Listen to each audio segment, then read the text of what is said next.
and welcome back to the channel. So guys, today video is going to be one of the most awaited which is how to manage time with school, batch, homework, self-study as a 9th grader. So guys, without wasting any time, let's get into the video. तो guys, school से तो मैं 2:30 पे आ जाती हूँ. कभी कभार थोड़ा बहुत लेट हो जाता है, लेकिन 3 बजे तक तो मैं फ्री हो जाती हूँ स्कूल से.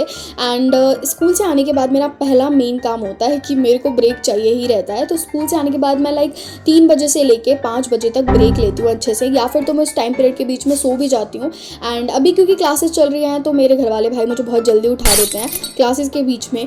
तो या क्लास एंड ऑल होती है तो मैं जल्दी उठ के अपनी जो भी क्लासेस होती है भाई मैं वो अटेंड करती हूँ.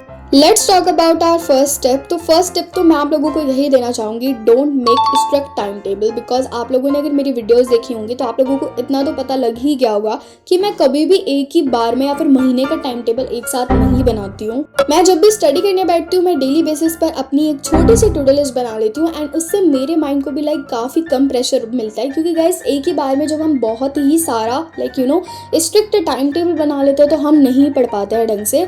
तो मैं आप लोगों को यही सजेस्ट करूंगी कि जब भी स्टडी करने बैठो तो I definitely suggest you that कि please make a to do list. And वो टू डू लिस्ट एक ही बार में नहीं होनी चाहिए भाई पूरे महीने की. अगेन वो एक दिन की टू डू लिस्ट होनी चाहिए कि आपको वो कैसे कंप्लीट करनी है और आज की टू डू लिस्ट कंप्लीट किस तरीके से करनी है. वो आप उसके अंदर लिख लो कि ये टास्क है और हमें ये आज पूरे करने हैं. तो इससे आपके माइंड को बहुत ज़्यादा रिलैक्स फील होगा. एंड साथ साथ आपको अगर ब्रेक लेके स्टडी करोगे ना उसमें भी तो आपको काफ़ी अच्छे से सारी चीज़ें मैनेज हो जाएंगी. और गाइस अगर मैं तुम लोगों को एक स्टडी टिप दूँ ना और साथ साथ एक टाइम मैनेजमेंट की भी एक टिप दूँ तो वो ये है कि जो भी तुमने बैच परचेज कर रखा है वो बैच में जब भी क्लासेस होती हैं, जैसे कि मैंने आरएम बैच परचेज करा है एंड उसके अंदर क्लासेस होती हैं 5 बजे से स्टार्ट हो जाती हैं. तो मैं 5 बजे की जो भी क्लासेस होती है ना उसको अटेंड करती हूँ. एंड अटेंड करने के बाद अटेंड करने के टाइम पीरियड के बीच में ही मैं सेल्फ स्टडी भी करती जाती हूँ, बिकॉज हमें क्लासेस के बीच में ब्रेक दिया जाता है. एंड मैं उसी में पूरी कोशिश करती हूँ कि अपने जो भी डाउट हैं एंड मैं साथ साथ कॉन्सेप्ट को एनसीईआरटी से रीडिंग कर लेती हूँ उसी टाइम पीरियड के बीच में. Guys let's move to the second tip. तो सेकंड टिप ये है कि हमें ना लॉन्ग आवर्स की स्टडी नहीं करनी है. I mean to say that जब भी स्टडी करने बैठो ना तो तुम मेनली ब्रेक लिया करो स्टडी के बीच में, क्योंकि जब हम ब्रेक लेते हैं ना तो हमारा माइंड रिफ्रेश हो जाता है. एंड हमने अगर 1 आवर का स्टडी सेशन करा है और अगर हम उसके बीच में मेनली अगर 15 मिनट का भी ब्रेक ले रहे हैं ना तो हमारे माइंड को कहीं ना कहीं थोड़ा बहुत तो रिलैक्स फील हो जाता है. लेकिन हाँ, उस टाइम पीरियड के बीच में हमें अपने डिस्ट्रैक्शन से दूर रखना है. तो just focus on quality study, not long hours. अगर तुम 1 घंटा भी अगर मन लगा के पढ़ रहे हो ना तो जस्ट फोकस ऑन दैट कि तुम 1 घंटा मन लगा के पढ़ लो, जिससे तुम्हें 6 घंटा ना पढ़ना पड़े. मैं तुम लोगों को यही कहूंगी कि क्वालिटी स्टडी पे ज़्यादा फोकस करो. ज़्यादा घंटे पढ़ने बैठने से इट डजंट मीन दैट कि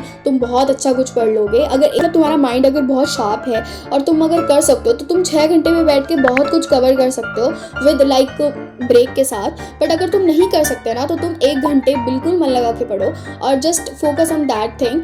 and again let's talk about third study tip. तो अगर हम थर्ड स्टडी टिप की बात करें तो वो यही है कि don't compare yourself with others. उसने तो 6 घंटे पढ़ाई करी, मैंने 1 घंटे ही करी, और वो 6 घंटे में इतना सब कर गया, मैंने इतना नहीं किया. बिकॉज गाइज ये कहीं ना तुम लोगों को काफ़ी ज़्यादा लो फील करवाता है. तो तुम लोगों के लिए यही टिप है कि तुम्हें किसी और को देख के मत चलो. Just focus on yourself and mainly just यही फोकस करा करो कि जितनी घंटे भी तुम पढ़ पाओ वो बहुत अच्छे से पढ़ पाओ. कोई मैटर नहीं करता कि 1 घंटे पढ़ रहे हो या 6 घंटे. जस्ट फोकस ऑन दैट कि जो भी पढ़ रहे हो उससे अपने डाउट को क्लियर करते हुए चलो और अपने कॉन्सेप्ट को वहीं से स्ट्रॉन्ग करो. Let's talk about our fourth tip. तो मैं तुम लोगों को ये टिप देना चाहूँगी कि डोंट मेक एवरीथिंग परफेक्ट. अब तुम लोग बोलोगे कि खुद तो हर चीज़ बहुत परफेक्ट करती है, जस्ट लाइक नोट्स. तो गाइज मेरे को उन नोट्स को बनाने की आदत है. I mean to say that कि आप जो भी नोट्स बना रहे हो रफ नोटबुक में उनको बहुत ज़्यादा सुंदर दिखाने की ज़रूरत नहीं है. बट हाँ, जैसे मेरे को आदत है और मुझे अट्रैक्टिव नोट बहुत ज़्यादा पसंद है और मेरे को उनको अट्रैक्टिव बनाने में बहुत ज़्यादा टाइम नहीं लगता है. It doesn't take too much time because मुझे आदत है ऐसे नोट्स बनाने की. तो गाइज ये थी कुछ टिप. स्कूल से आने के बाद मेनली मैं 5 बजे से पढ़ने बैठ जाती हूँ. एंड 5 बजे जो भी मेरा लेक्चर चल रहा होता है बैच में मैं उसे अटेंड करती हूँ. एंड साथ साथ मैं नोट्स भी बना लेती हूँ और अपनी सेल्फ स्टडी भी कंटिन्यू रखती हूँ. एंड उसी टाइम के बीच में मैं कोशिश करती हूँ कि मेरी पूरी की पूरी सेल्फ स्टडी हो जाए. और बैच की क्लासेस मेनली 8:30 बजे तक खत्म हो जाती है और कभी कभी 9 भी बज जाते हैं. तो उसके बाद अपना जो भी मेरा स्कूल का काम होता है मैं उसको टाइम देती हूँ. और जब स्कूल का काम बहुत ज़्यादा होता है तब मैं स्कूल से आके ब्रेक नहीं लेती हूँ. और उस टाइम पीरियड के बीच में मैं अपना स्कूल का काम कर लेती हूँ। एंड गाइज इसके बाद लाइक रात में सोने से पहले मैं 11:30 बजे तक सोती हूँ, तो मैं एक बार रिवीजन कर लेती हूँ जो भी बैच में पढ़ाया जाता है। एंड अगर मुझे पता है कि अगले दिन किसी सब्जेक्ट का टेस्ट है तो मैं रिवीजन ना करके मेनली अपने टेस्ट के लिए रिवाइज करती हूँ। तो ये थी कुछ ओवरऑल टिप्स, आई होप ये आपको काफ़ी हेल्प करेंगी। नेक्स्ट वीडियो आप लोगों को किस टॉपिक पे चाहिए, just do let me know in the comment section. Subscribe for more, bye.